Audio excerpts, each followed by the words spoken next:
Надеюсь, это не моя слепота.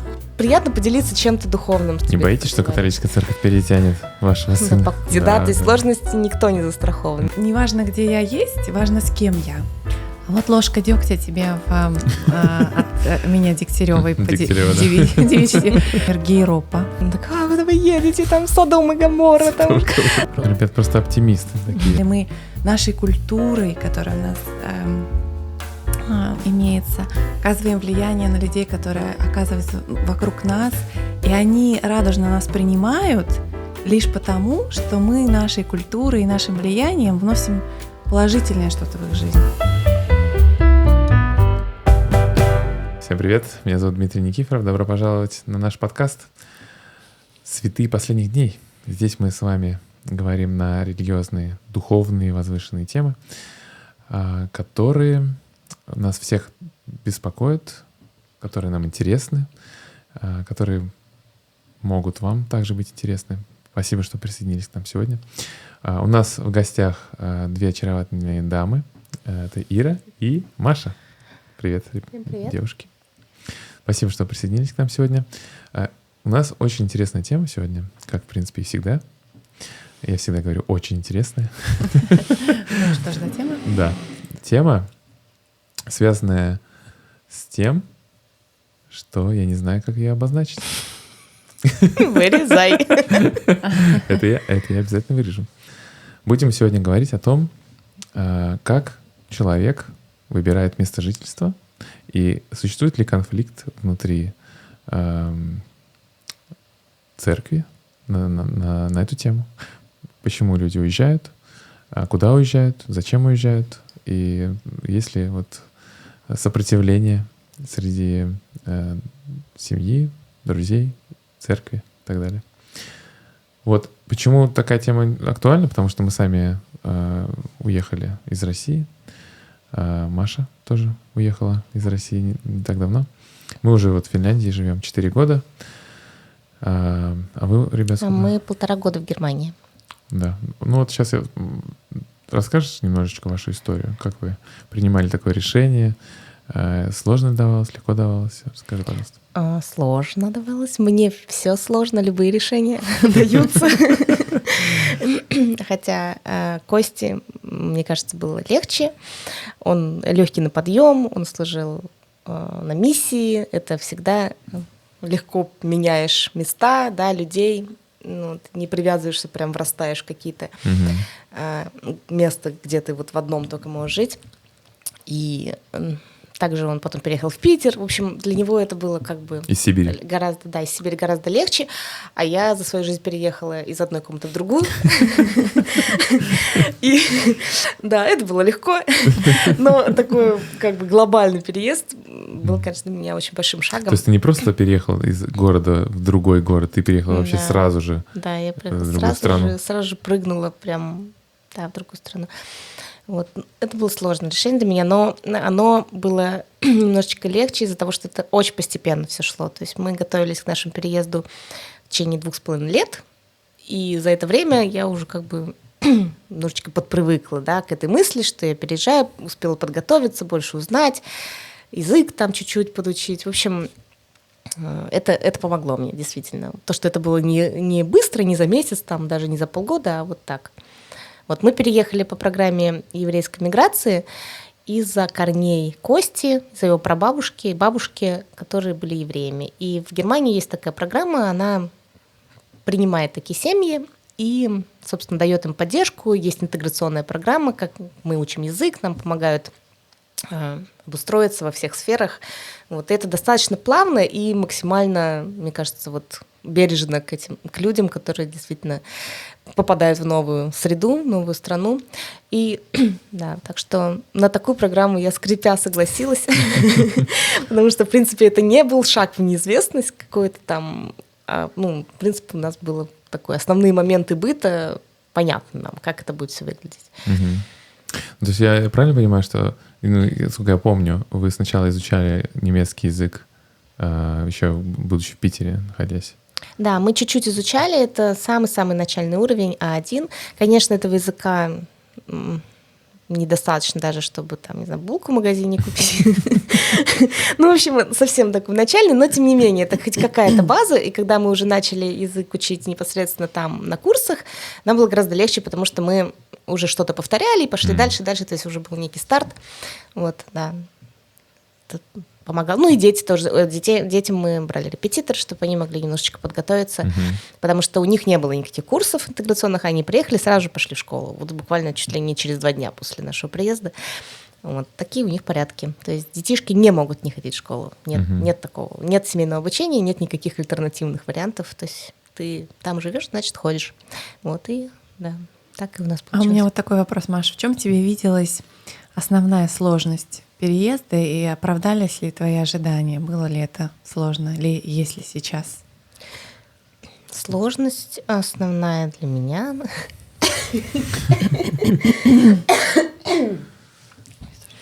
Ну, сложно язык дается, хотя я надеялась, что это будет легче, но на самом деле это действительно сложновато идет, медленно.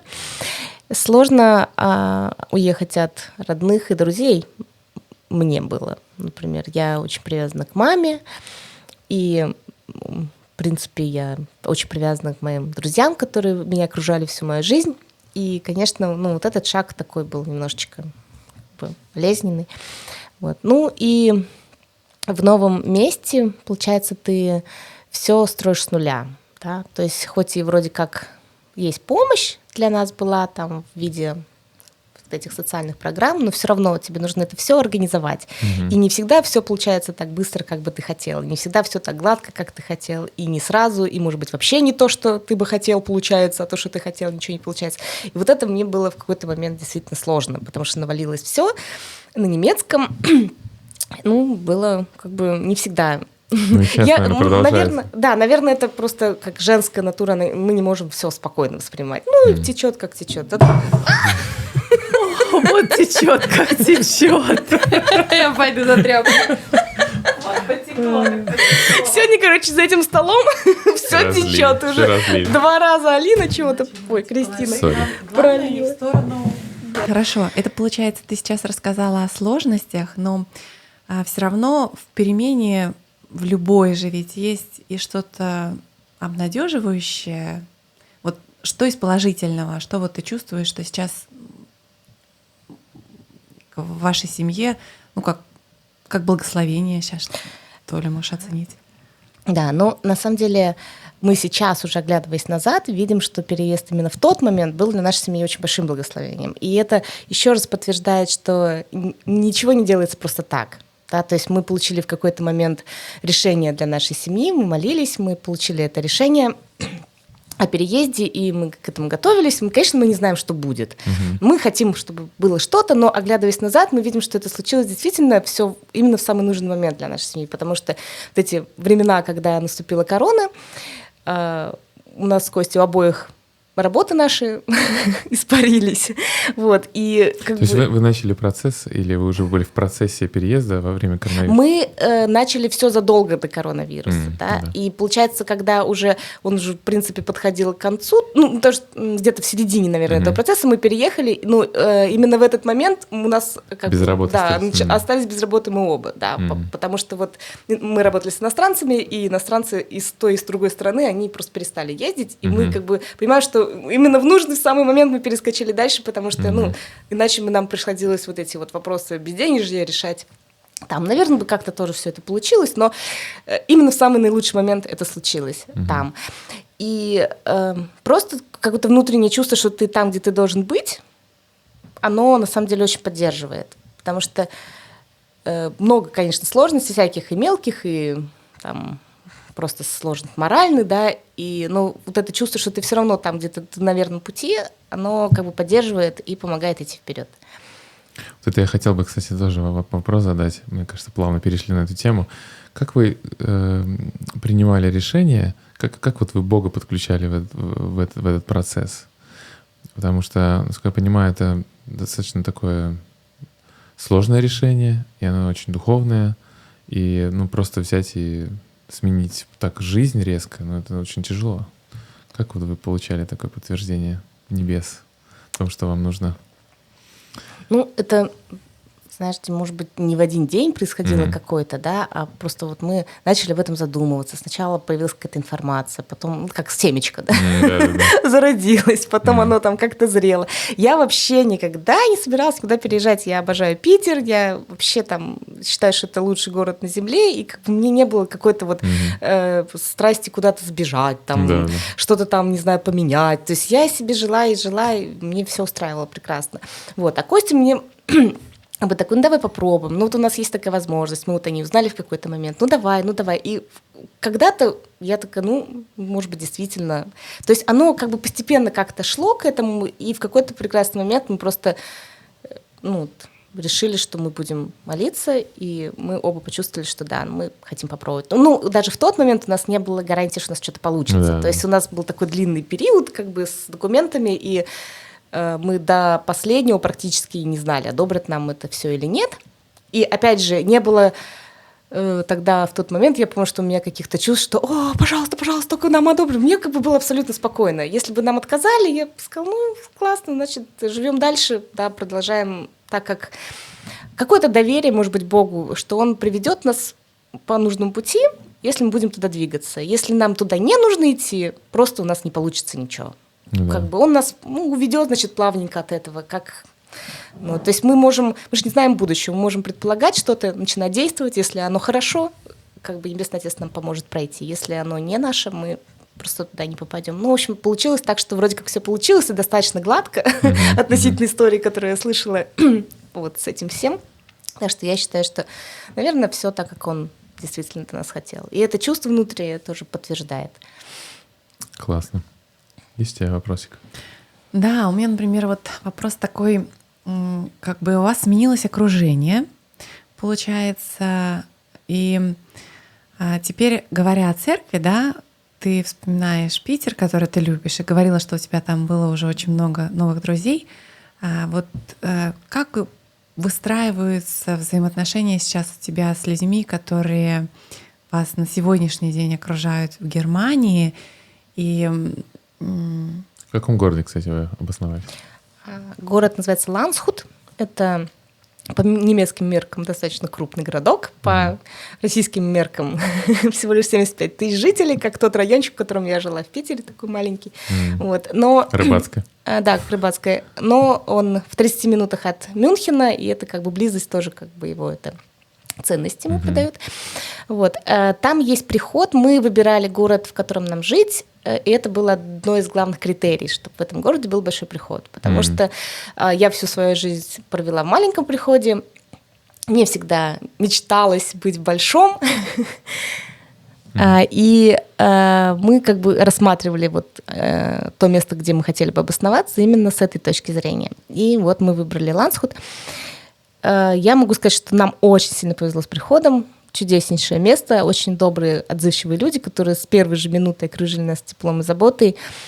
Я не знаю, как сравнивать церковь в России и в Германии. Наверное, может быть, и не стоит это делать, но могу сказать, что какую любовь мы чувствовали у себя дома, такую же мы почувствовали там, и это очень сильно помогло нам, как бы чувствовать себя спокойно, да. То есть, опять же, язык другой, и мы не все понимаем, даже сейчас на немецком, но всегда есть кто нам может переводить, всегда есть кто к нам подойдет, всегда есть кто поучаствует, да, в нашей жизни.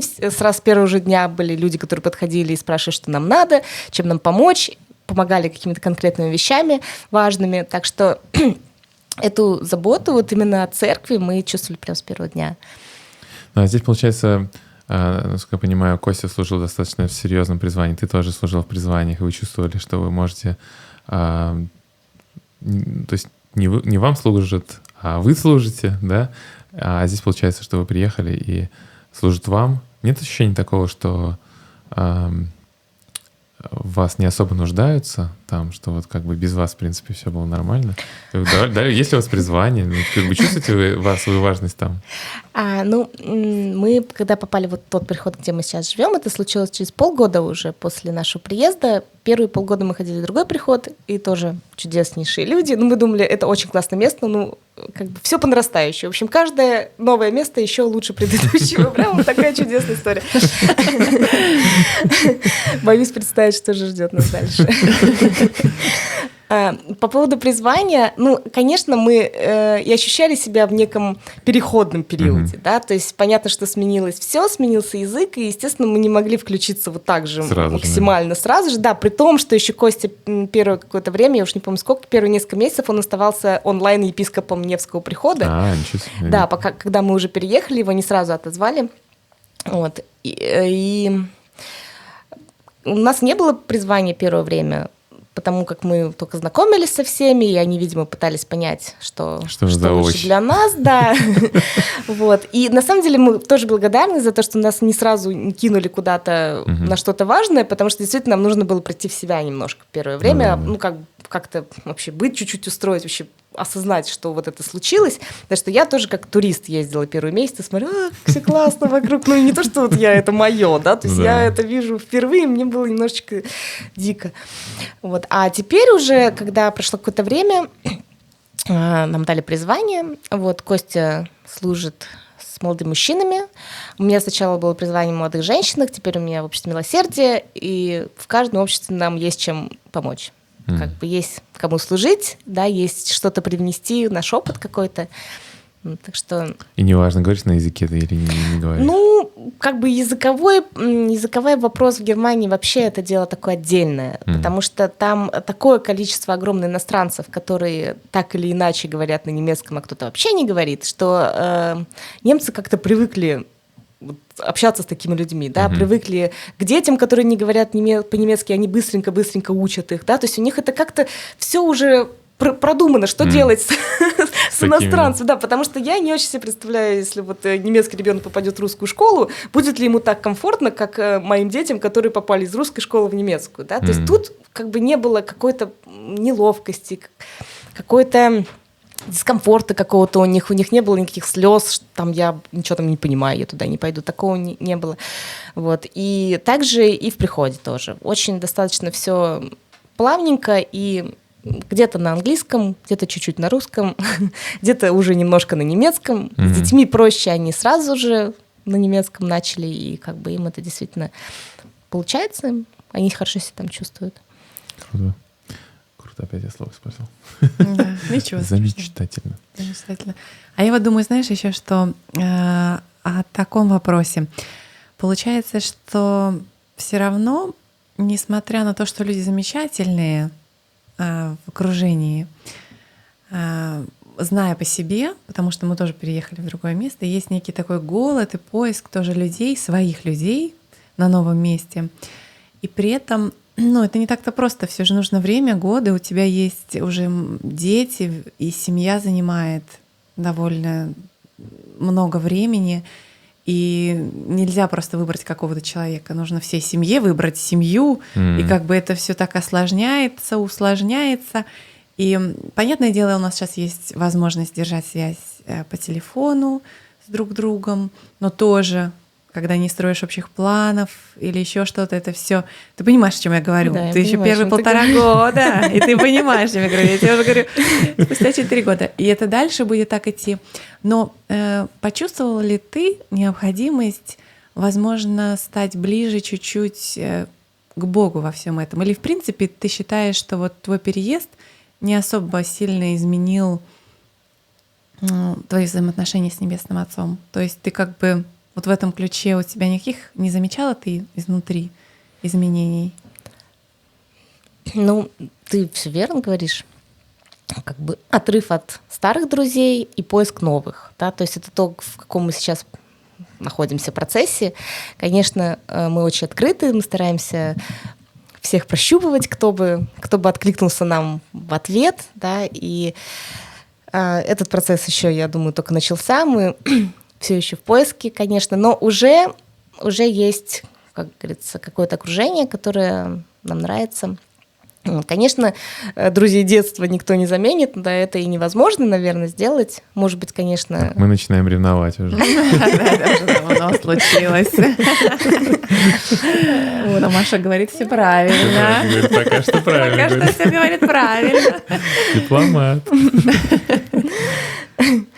Да, но насчет Бога, мне кажется, в том положении, в котором мы находимся, когда мы, в принципе, делаем только свою часть и очень рассчитываем на поддержку Небесного Отца, Вселенной, да, вот это вот окружение вокруг нас, конечно, есть потребность в том, чтобы больше обращаться к Нему за помощью во всех вопросах. Ну, конечно, и с общением. Но я могу сказать, что в церкви очень комфортно нам, и, может быть, и призвание, и вот те люди, которые чувствуют своим призванием нас поддержать, да, то есть я понимаю, что они это делают, может быть, они нас еще не знали в самом начале, и они делали это из их призвания, да? И как бы, опять же, это рука Небесного Отца, то есть так как работает Небесный Отец, Он работает через других людей, и Он посылал нам этих людей, чтобы они нас, как бы, с нами общались, нас поддерживали, и этот коннект произошел, да, благодаря Ему. А тогда вот такой щепетильный вопрос. Я знаю, что один авторитетный человек в твоей жизни сказал однажды, что, ты мигрант, и мигрантом всегда останешься. Возможно, мы вырежем потом это обсуждение, но если есть вдруг тебе что-то сказать, потому что это несостоявшееся обсуждение закадровое, что бы ты ответила на такую фразу? Как ты почувствовала, когда тебе такое сказали? Это как бы меня и саму, так скажем, волнует, да, то есть я же понимаю, что я переехала, я как бы не немец и никогда им не стану до конца, да, то есть я всегда буду кем-то, кто приехал и живет там, но, может быть, Германия такое место, где таких, как я, наверное, не знаю, не половина ли, то есть достаточно много людей вокруг меня, которые тоже так же, как и я, переехали. И они себя комфортно чувствуют, я с ними себя комфортно чувствую. Наверное, я думаю, что это не будет какой-то проблемой, которая будет меня прям сильно беспокоить всю мою жизнь, что я вот не влилась и не стала, и не растворилась. Мне кажется, что в нашем положении, когда у нас есть наша родина, да, Россия, и мы переехали в другую страну, мы как бы не отказались от чего-то в пользу чего-то. У нас есть и наша страна, и то место, где мы сейчас живем. У нас как бы даже, можно сказать, в 2 раза больше чего-то в жизни, да, то есть нам не нужно как бы чего-то отрывать, может быть, да, или чего-то пытаться на это место запихать. То есть, чувствую себя предателем. Да, как бы нет такого. Я всегда любила Россию, и я не отказываюсь как бы от нее, да, я очень сильно ее продолжаю любить, с удовольствием готова приезжать максимальное количество раз туда. Поэтому мне кажется, что мы только умножили нашу любовь, можно сказать. Поэтому пускай будет больше опыта в жизни, больше хороших людей, больше возможностей. Пускай мы будем в том месте, где мы сейчас живем, приезжими, и мы можем там тоже как бы найти свое место какое-то, да, которое... Гражданин мира. Мне очень, кстати, нравится, мой один товарищ сказал, что у него в паспорте не написано гражданство. Он говорит, я гражданин мира. Ну, то есть очень, очень классное такое сравнение, что на самом деле эти все границы, мне кажется, они в головах у людей, у многих, потому что вот чем мне нравятся американцы, тем, что они открыты для всего мира. Они путешествуют по всему миру, и их можно, в принципе, везде встретить, и они при этом остаются верным своей стране, своей конституции, там, не знаю, своему флагу, они празднуют свои праздники там, да, и любят свою страну.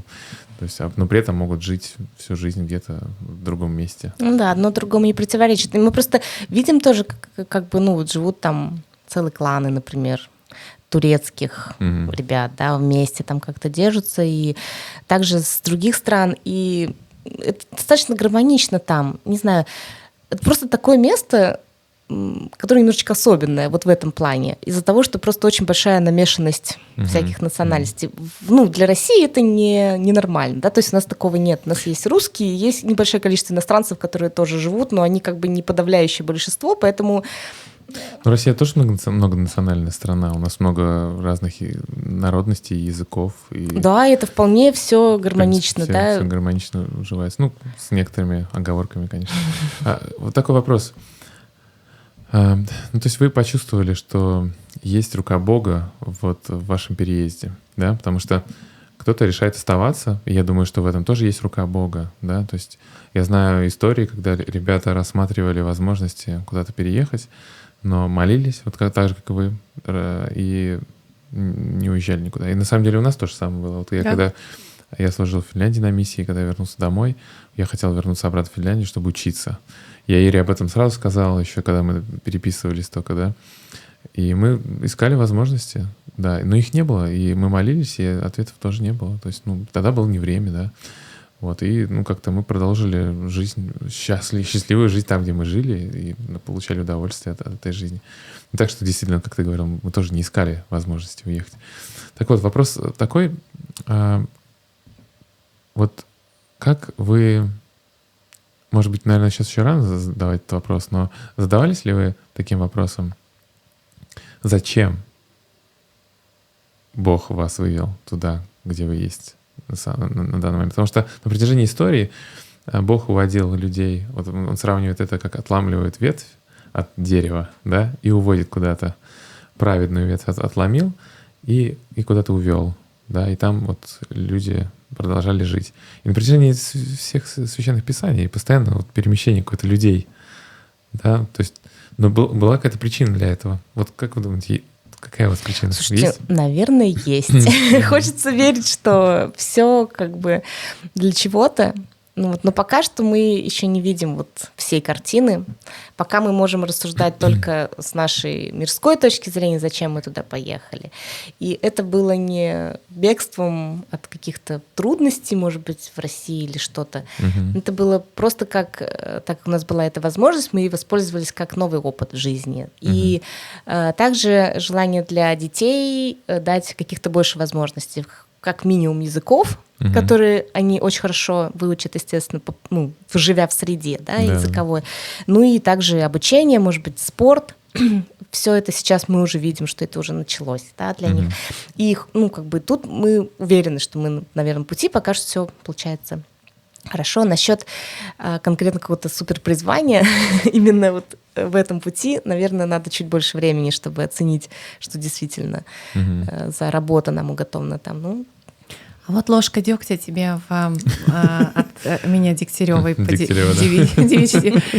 Просто они в мою сторону периодически летят.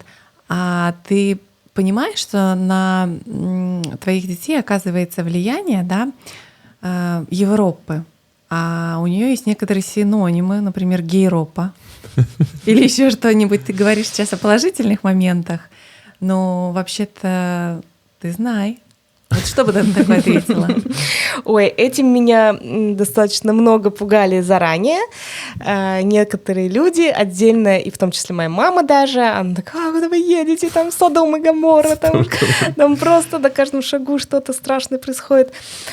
Вы знаете, вот за 1,5 года мы пока вообще не столкнулись никак с этим. Наверняка столкнемся рано или поздно, потому что действительно там больше как людей, больше по-другому менталитет, да, немножко в этом отношении. И они даже считают, сами немцы считают это очень прогрессивным и очень современным, да, что люди могут самовыражаться, не стесняясь никаких различий, каких там разных вариантов. И, наверное, это тоже мы как бы живем, да, в ногу со временем, мы тоже как бы это должны знать, что это есть, но не обязательно же, что это как-то повлияет на нас. Если быть в мире, но не от мира. Да, то есть мы как бы передаем детям наши, да, учения о церкви, которая есть у нас. Дальше их выбор будет, но мы постараемся делать так, чтобы у них все получилось традиционным образом. Ну, будем, если что, конечно, любить их любыми, но надеемся, что не придется. А вы столкнулись с таким здесь? Столкнулись ли мы с таким здесь? Ну, нет, честно говоря, мне кажется, что краски сгущаются очень сильно на той стороне. Определенно. И здесь я вижу людей, приверженных нетрадиционной ориентации, не чаще, чем я их видела в Петербурге, скажу честно. Да. Вот, может, конечно, некоторые как-то скрываются. Мы просто часто по Невскому гуляли. Поэтому.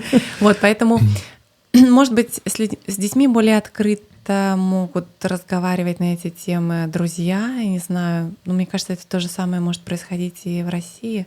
Да. Но я пока не заметила чего-то критичного. Надеюсь, это не моя слепота и невозможность быть где-то, где мои дети бывают. Вот, но пока у меня нет никакой тревоги, переживаний, в принципе, на этот счет.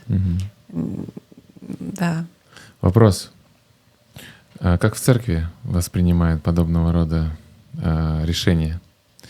Потому что, как я понимаю, мы все же хотим, чтобы у нас члены церкви были законопослушными гражданами, да, чтобы они в том числе строили Сион там, где они находятся. Да, вот выступление Дитера Удорфа «Поднимай, где стоишь». Я помню, он приезжал, кстати, вот в Москву и прям вот говорил, что оставайтесь, вот где вы нужны. Вот, и местные руководители подхватывали это, говорили: давайте, оставайтесь, мы вам говорим, оставайтесь. И получается, с одной стороны, ты вроде молишься и получаешь свой ответ, и тут еще руководители, они тебе говорят немного другое. Как бы вот как вы с этим столкнулись? Мне кажется, наш ответ перевесил в данном случае, потому что руководители говорят как общее, так скажем, для всех, но у каждого есть какая-то своя ситуация. Мы не послушались наших руководителей и уехали. Но мне кажется, что... Мне кажется, что вот в этой ситуации не то, что не послушались, вы руководствовались откровением для своей семьи конкретно. И я думаю, что ребята непосредственно, семья, о которой мы сейчас говорим, семья Серебренниковых, мне видится, найдет возможность быть полезными там, где они сейчас находятся. Потому что, как Маша уже сказала, что половина Германии представляет собой людей, которые путники, приехавшие туда в разное время. И она может с ними, даже если они, например, не русские, а какие-то другие из Украины, сейчас там очень много людей.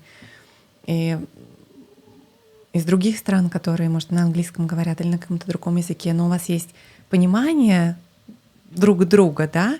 То есть в какой-то момент вами было принято решение сменить страну, да, место. Следующий стакан улетел. Вот. Поэтому мне кажется, что да, это бывает. Хочу замашать, пускай она до конца. Я просто подхватывала ее растерянность. Ну, вообще-то да. Да. Ну, мы также думали, что найдется место и дело, как говорится, нам в любом месте. И могу сказать, что Германия — это та страна, где очень большой процент верующих. Не обязательно нашей церкви, в принципе. Очень много католиков, очень много протестантов и какой-то процент атеистов, да, но он как бы растворяется среди вот подавляющего большинства. И там легко говорить о церкви. То есть если в России ты говоришь: я хожу в церковь, начинают так немножечко тебя странненько смотреть. Ну, как бы хорошо, если ты говоришь это, когда они тебя уже хорошо знают, и ты понимаешь, да, ты там нормальный обычный человек, просто ты верующий человек, да, то есть и воспринимают более-менее адекватно, то в Германии сказать, что я в воскресенье в церковь ходила, здорово, а в какую, да, то есть это как бы, настолько легко можно говорить о церкви, и тебя воспринимают абсолютно нормально все. Мне это вообще так приятно, реально, как бы наконец-то у меня нету какого-то там, может быть, лишнего чувства скованности или там стеснения, и действительно приятно поделиться чем-то духовным. Даже вот сын ходит у нас в католическую гимназию, а дочка хотела перевести садик при этой гимназии. И когда мы пришли на собеседование, мы обсуждали о том, что там был пунктик, какой вы религии. Мы говорим, ну вот мы не католики, но мы очень хотели бы, чтобы наш ребенок ходил в церковь, где важные принципы Евангелия. В школу. В школу и в садик, да. Как бы они прям вот там в часть жизни, да, то есть то, что они... Но при этом не обязательно прям католической церкви. Не обязательно католической, да, то есть для них было важно, что мы не...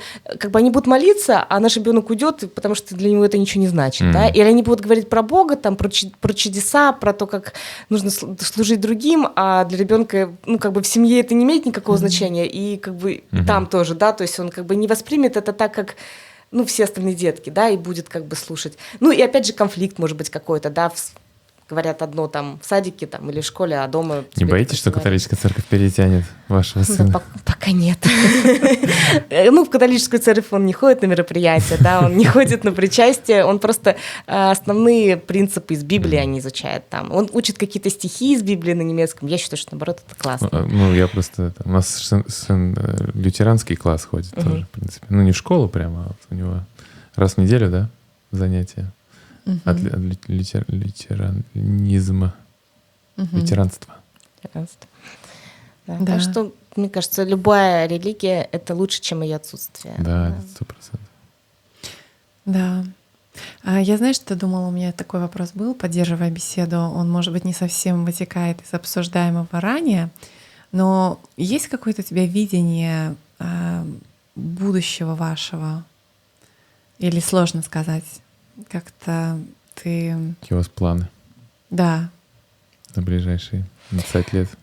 Ну, могу сказать про себя. Мне бы очень хотелось как-то реализовываться дальше, да, то есть развиваться.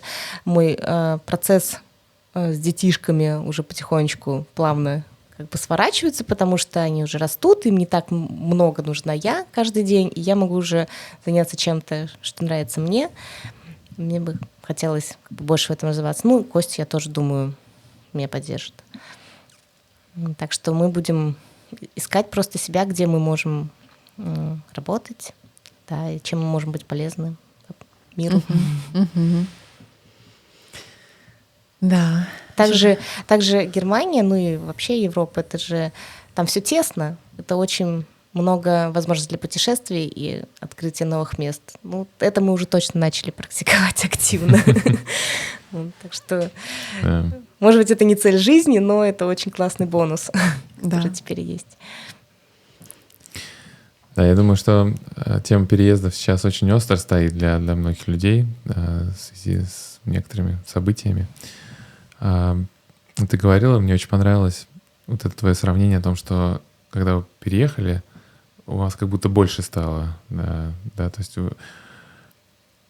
вы как будто больше для себя открыли возможности для того, чтобы любить, служить, большее количество людей знакомиться. Что вы посоветовали тем людям, которые... Ну или не то, что посоветовали, а как бы вы поддержали тех ребят, которые размышляют о переездах или размышляют о том, чтобы остаться. Как бы вот...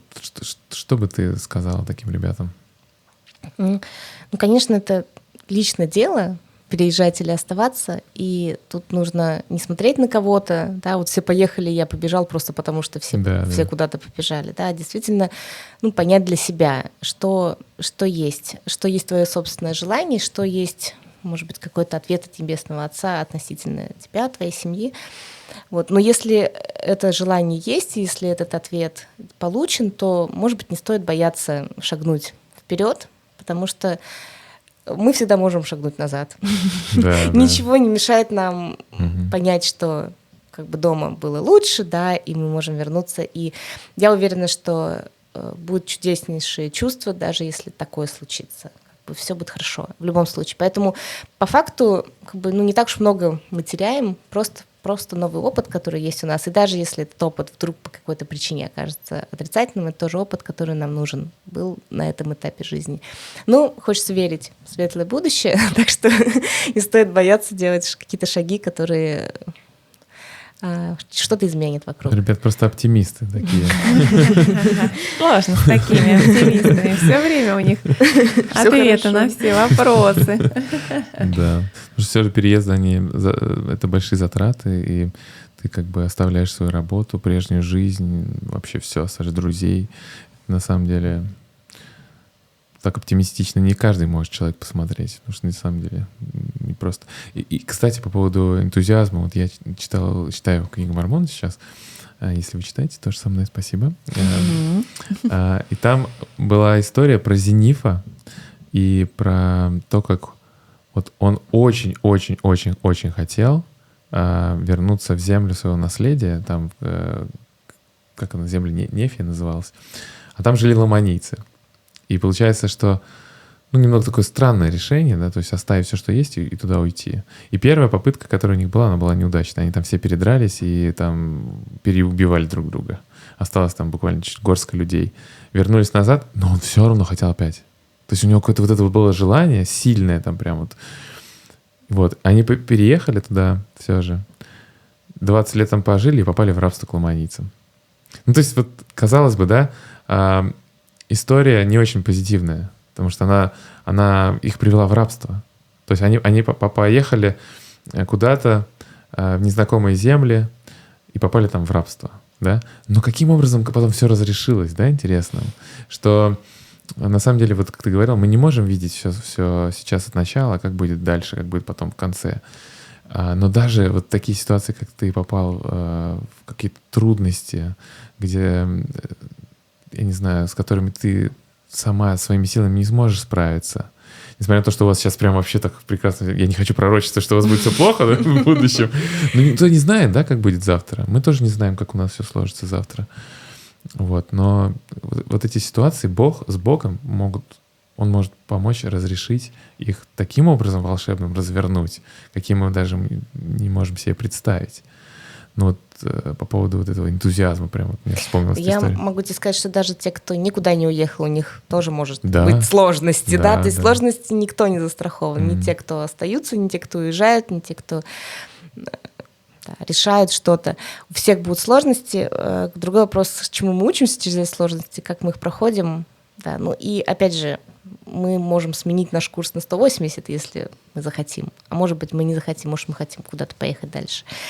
Что... Вот по поводу, кстати, 180 градусов, некоторые члены церкви, которые переезжают в другие страны, перестают в церковь ходить. Как вот вы думаете на этот счет? Ты хочешь это связать с переездом конкретно? А вот мне интересно, если бы они не уехали, остались ли бы они активными в церкви, интересно? Ну, никто не будет знать ответ на этот вопрос. Трудно тебе ответить и связать это с чем-то. Но, не знаю, мне кажется, наше желание быть церковью, наши усилия, которые мы прикладываем к этому, да, наша активность и наше свидетельство, которое мы можем укреплять, просто может быть то, что мы можем делать со своей стороны, чтобы это не случилось, об этом, может быть, стоит задуматься. Да? Почему ушел кто-то или, наоборот, вернулся и, может быть, еще вернется. Это то, что мы только можем наблюдать со стороны. Главное — делать свою часть. Постараться удержаться самим, устоять до конца и также помочь своей семье сделать то же самое. Маша, молодец, такой дипломат. Такой хороший ответ, Маша сказала, да, вообще, действительно. Лучше не скажешь. Ой, спасибо. Да. У тебя какие-то есть еще вопросики? А я думаю такая, что у меня вопросы перестали рождаться? А это, оказывается, уже полночь. Практически. У меня мой мозг, я смотрю, Маша, такие ясные мысли, думаю, откуда у нее они идут? У меня уже так потихонечку где-то там... Мы вчера так рано легли, 11 часов. Закалка. Откуда у тебя эти силы? Костяновская закалка. Прикол, конечно. Да, но если закруглить нашу беседу, закруглить ее на позитивной ноте, закончить, как это можно сделать?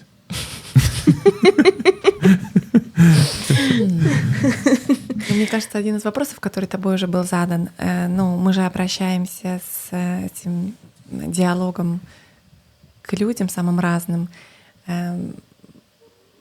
Я, например, встречала в своей жизни семью, которая живет в Барнауле, и они решили там жить и никуда не уезжать.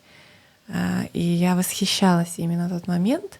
И я понимала точно, что вот церкви в Барнауле не было бы, если бы эти люди, которые могли уехать куда-то в другое место, уехали. Но опять же, мы меняем города. Кто-то, будучи там молодым, ты, например, родился в Выборге, переехал в Петербург. Да. И Выборгский приход, например, Страдает, да.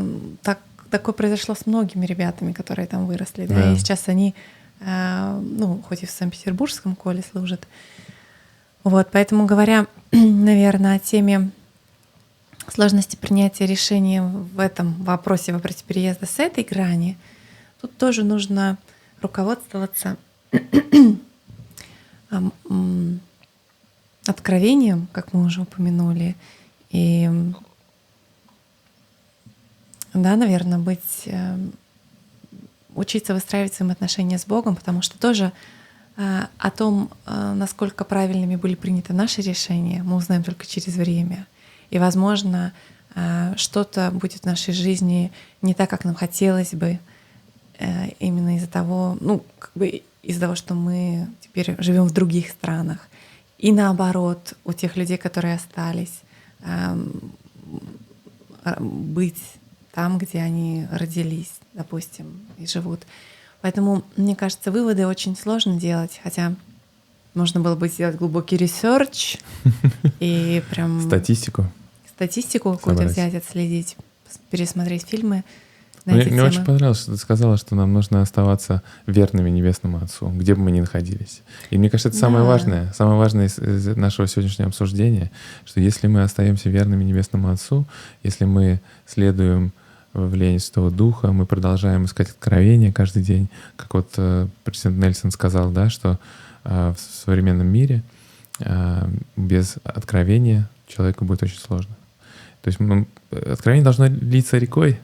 Если там, где мы не находились, мне кажется, это вообще не важно, где мы находимся. Да, то есть для Бога нет границ. Границ только у человека есть. Ты вот идеальную концовку сделал, а я вспомнила анекдот. Ты вот здесь можешь обрезать. Это ресторан, китайский ресторан. И в ресторане заказывают чай. Приходит в ресторан русские. И вот они берут стакан, помешают в нем сахар, в кружку, и берут прямо с ложкой, не выкладывая ее, и пьют. А китаец подходит и говорит: а вы русский, вы типа ложечку не вытащили из чашки. Русские приглянулись, будем хитрее в следующий раз. То же самая ситуация, чай. Он говорит: ты не забудь ложку вытащить. Он берет так, ложку кладет рядом, чай пьет. Китаец подходит и говорит: а вы русский. Он говорит: как ты понял? Вы ложку вытащили, а глаз-то прикрываете, чтобы ложку не тыкнула ему. Я к тому этот анекдот рассказала нелепейший, что на самом деле, хоть мы из России уезжаем, но глаз-то у нас все равно прищурен. То есть мы, те, кто мы есть, там, где мы есть, и это от нас не убирается, не забирается. На самом деле мы нашей культурой, которая у нас имеется, оказываем влияние на людей, которые оказываются вокруг нас, и они радужно нас принимают лишь потому, что мы нашей культурой и нашим влиянием вносим положительное что-то в их жизнь. Мы нужны в Германии, и они бы не делали этой программы, если бы вы были не нужны. Налоги бы граждан не направляли бы на то, чтобы вы могли там адаптироваться, если бы вот ты, Маша, со своей культурой, с тем, что ты есть, не была там нужна. То же самое и мы. То есть я, конечно, человек оптимист и тоже позитивно мыслящий. Я вижу всегда хорошую сторону медали, но в этом есть тоже и логика некоторая. И поэтому, может быть, в этом какая-то нужна в вопросе отвага, да, все же, несмотря на обустроенность, программу, решимость нужна была шагнуть, потому что кто знал, как пойдет, вот. Поэтому мне кажется, очень прелестно то, что ты сказала, что мы можем сохранять в себе то, что мы имеем, приумножать это, глядя на другую культуру, оказавшись внутри нее. И если, например, ты при этом носишь статус какой-то, мне кажется, статус мигранта в нашей реальности российской, он имеет оттенок отрицательный. Но в реальности, например, европейской, которая как-то в будущее смотрит очень широко, он уже не несет того оттенка, который у нас есть там. И это, конечно, очень обнадеживает, и, возможно, в будущем как-то совсем по-другому будут смотреть на национальность. Здесь вот, например, люди спрашивают не о национальности, они говорят о материнском языке. На каком языке с тобой разговаривала Кстати, твоя да, мать? Да. И получается, что это может значить вообще многое, многое национальность. Это, конечно, может быть что-то новое для кого-то, кто живет другими реалиями, но мое тревожное сердце, потому что я тоже с некоторой тревогой уезжала, оно во многом обретает покой, хотя мне тоже хочется иногда вернуться. Это как в той песенке, мы сегодня песню вспоминали, на улочку, да, где вот детство, но ты на самом деле, когда приезжаешь, там все меняется, все другое, и там уже нет той улочки и того детства. Мы во многом в наши воспоминания иногда хотим даже вернуться. Да. Нашу юность, в какие-то такие вещи. А есть такая пословица, что ну хорошо, там, где нас нет, это не та пословица, что неважно, где я есть, важно, с кем я. И мы все же едем с нашими семьями, с теми людьми, которых мы себе выбрали, с нашими детьми, и мы с надеждой смотрим в будущее. Вот такая у меня долгая концовка. Очень классно. Спасибо. Маша, а ты что-нибудь хотела бы? Я с тобой согласна. Я сегодня ходила вокруг храма и немножко храма гостиницы. Мы не были здесь 3 года, и было очень приятно вернуться. Это, к слову, о тех чувствах, когда ты что-то, то, что тебе дорого, ты туда приезжаешь снова. И здорово, что таких мест может быть больше и больше, как жемчужинки в коллекции, да, твоей. То есть будем позитивно мыслить, надеяться на то, что Небесный Отец ведет нас не зря по тому пути, которым мы идем. И когда-то, может быть, мы даже узнаем, что за миссия была у нас такая особенная. Вот. Но сейчас просто доверяем ему больше. Спасибо большое вам, дамы, и спасибо вам, что вы присоединились к нам, к нашей беседе. Надеюсь, вам понравилось. Если вам понравилось, ставьте вот такой вот знак, там, колокольчик тоже, чтобы вы не пропустили следующие наши интересные беседы. И было бы интересно узнать, может быть, у вас есть дополнение к тому, что было сегодня сказано, может быть, вы тоже переехали и с чем-то сталкиваетесь, есть какие-то лайфхаки или что-то, поделитесь, может быть, это кому-то будет полезно. Да. И на этой замечательной ноте мы прощаемся с вами. До следующего раза. Пока-пока. Пока.